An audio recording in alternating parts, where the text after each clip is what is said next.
Conducting a clinical literature review. The PICO framework helps you stay focused and systematic. PICO stands for Population, Intervention, Comparison, and Outcome, a format to frame clinical questions clearly. Next, design your search using Boolean operators and mesh terms across trusted databases like PubMed and Embase. Apply clear inclusion and exclusion criteria. Use tools like Rayan for screening, and document with the Prisma flowchart. Extract data.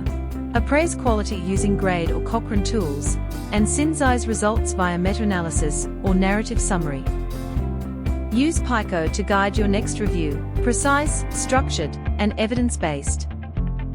Ready to improve your clinical reviews? Start with PICO, ask better questions, find better evidence.